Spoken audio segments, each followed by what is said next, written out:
Guys അങ്ങനെ ഞാൻ വിചാരിച്ചിരുന്ന long video ഇടാമെന്ന് കുറേ നാളുകൊണ്ട് വിചാരിക്കും ഇടണമെന്ന് മടി കുറേ സംസാരിച്ചിരിക്കാൻ എനിക്കൊരു ബുദ്ധിമുട്ടാണ്. അങ്ങനെ അതുകൊണ്ടങ്ങ് വേണ്ടാന്ന് വിചാരിച്ച് അങ്ങനെ ഇരിക്കും. അങ്ങനെ ഇന്ന് മിറ്റമൊക്കെ തൂത്തിട്ട് വന്നിട്ട് ഞാൻ പൊടിയടുപ്പിൽ വെളിയിൽ ചോറിന് തീയൊക്കെ പറ്റിച്ചിട്ടൊന്ന് ചായക്ക് പാലൊക്കെ അടുപ്പിൽ വെച്ച് അങ്ങനെ ചായയൊക്കെ ഇട്ട് ബിജുവണ്ണന് ചായയൊക്കെ കൊടുത്തതിന് ശേഷം ഇന്നലെ ഞാൻ അരിയാട്ടി വെച്ചിട്ടുണ്ടായിരുന്നു. അങ്ങനെ അരിയാട്ടി വെച്ചത് മാവൊക്കെ നല്ല വൃത്തിക്ക് പൊങ്ങി വന്നു. അങ്ങനെ അതിൽ നിന്ന് കുറച്ച് മാവെടുത്ത് 2-3 ദിവസം എടുക്കും ആ മാവ്. ഞാൻ അങ്ങനെ ദോശയൊക്കെ ചുട്ട് പിള്ളേർക്ക് ചമ്മന്തി അരയ്ക്കാമെന്ന് വിചാരിച്ചിരുന്നു. അങ്ങനെ ചമ്മന്തിയൊക്കെ അരച്ച് കടുവൊക്കെ വറുത്ത് ദോശയൊക്കെ കൊടുക്കാമെന്ന് വെച്ച് പിള്ളേർക്ക്. അങ്ങനെ ദോശയൊക്കെ അവർക്ക് കൊടുക്കാനാണ്. അതിനിടയ്ക്ക് എൻ്റെ വീഡിയോ കാണുന്നവർ ഇഷ്ടപ്പെട്ടാൽ സബ്സ്ക്രൈബ് ചെയ്യുക, ലൈക്ക് ചെയ്യുക, ഷെയർ ചെയ്യുക, അങ്ങനെ കമൻറ്റൊക്കെ ചെയ്യുക. അങ്ങനെ ദോശയൊക്കെ എല്ലാവർക്കും കൊടുത്തു, പിള്ളേർക്കും കൊടുത്തു, ഞാനും ഒക്കെ കഴിച്ച്. അപ്പോഴത്തേന് ബിജുവിന് 10 മണിയായപ്പോഴത്തേന് കഴിക്കാൻ വന്നു. അങ്ങനെ മീൻ കൊണ്ടുവന്ന് കോരയാണ്. അങ്ങനെ കോരയൊക്കെ ഞാൻ വെട്ടി കഴുകി എടുത്ത് വൃത്തിയാക്കി എടുത്ത്. കോരയൊക്കെ വെട്ടി കഴുകി എടുക്കാൻ ഭയങ്കര ഇച്ചിരി പാടുണ്ട്. ഞാനെന്നാലും അതെല്ലാം വെട്ടി കഴുകി എടുത്ത്. ഇവിടെ ഇതിന് കോരയെന്നാണ് പറയുന്നത്. നിങ്ങളുടെയൊക്കെ നാട്ടിൽ ഇത് കോര എന്താ പറയുക, പേര് പറയുന്നതെന്ന് വെച്ചാൽ കമൻറ്റ് ചെയ്യണേ.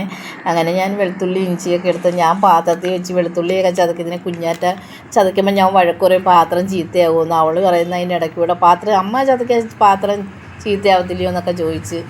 അങ്ങനെ ഞാൻ ആദ്യം പാത്രത്തിൽ വെച്ച് ചതച്ച് പാത്രമൊന്നും ചീത്തയാവത്തില്ല.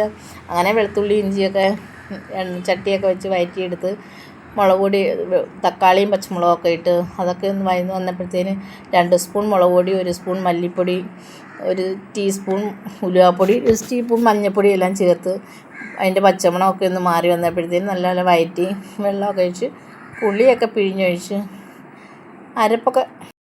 അരപ്പൊക്കെ തിളക്കട്ടെ എന്ന് വിചാരിച്ച് ഞാൻ പോയി ചീനി ഉണ്ടായിരുന്നു. അങ്ങനെ ചീനിയൊക്കെ പൊളിച്ച് അതൊക്കെ കഴുകി എടുക്കാമെന്ന് വിചാരിച്ചു. അപ്പോഴത്തേനും അരപ്പൊക്കെ തിളച്ചപ്പോഴത്തേനും ഞാൻ വന്ന് മീനൊക്കെ പറക്കിയിട്ട് മീനൊക്കെ തിളച്ച് വരുമ്പോഴത്തേനും ചീനിയൊക്കെ റെഡിയാക്കി ഒന്ന് അടുപ്പിൽ വയ്ക്കാമെന്ന് വിചാരിച്ചു. അങ്ങനെ ചീനി ഞാൻ അപ്പുറത്ത് അടുപ്പിലൊക്കെ വയ്ക്കാമെന്ന് വിചാരിച്ചു. അങ്ങനെ ചീനിയൊക്കെ എടുത്ത് അടുപ്പിൽ വെച്ച് അങ്ങനെ ചീനിയൊക്കെ ഒരുവിധം വെന്തൊക്കെ വന്നപ്പോഴത്തേനും ചീനിയൊക്കെ കുനിച്ചിട്ട് ഞാൻ പോയി കുറച്ച് നൈറ്റി തയ്ച്ചത് ഇപ്പോൾ ഉണ്ടായിരുന്നു. അതൊക്കെ മടക്കി വയ്ക്കണമെന്ന് അതൊക്കെ പോയി മടക്കി വെച്ച് അത് കൊണ്ടുപോകാൻ ആൾ വരുമായിരുന്നു. അങ്ങനെ ചീനിയൊക്കെ പുരട്ടിയെടുത്ത് മീനൊക്കെ കറിയൊക്കെ റെഡിയായി. അങ്ങനെ ചോറൊക്കെ കഴിക്കാനെല്ലാം എടുത്ത് പപ്പടമൊക്കെ വറുത്ത് അങ്ങനെ എല്ലാവരും ചോറൊക്കെ കഴിക്കും. നമ്മളെ വീട്ടിൽ പൊടിപ്പിച്ച മുളക് പൊടി തീർന്ന് നമ്മളിപ്പോൾ കടയിൽ നിന്ന് മുളക് പൊടി പിടിക്കുമ്പോൾ ഭയങ്കര എരി. അത് കാരണം ബിജുണ്ണന് കറിക്ക് ഭയങ്കര എരി. അങ്ങനെ വൈകുന്നേരം ആയപ്പോഴത്തേനും ഞാൻ പിന്നെ ചമ്മന്തി അരച്ച് അച്ചാറും ഒക്കെ ആയിട്ട് രാത്രിയും കഴിച്ചു. അങ്ങനെ ബിജുണ്ണൻ കടയിൽ നിന്ന് സാധനങ്ങളൊക്കെ മേടിച്ചിട്ടുണ്ട്.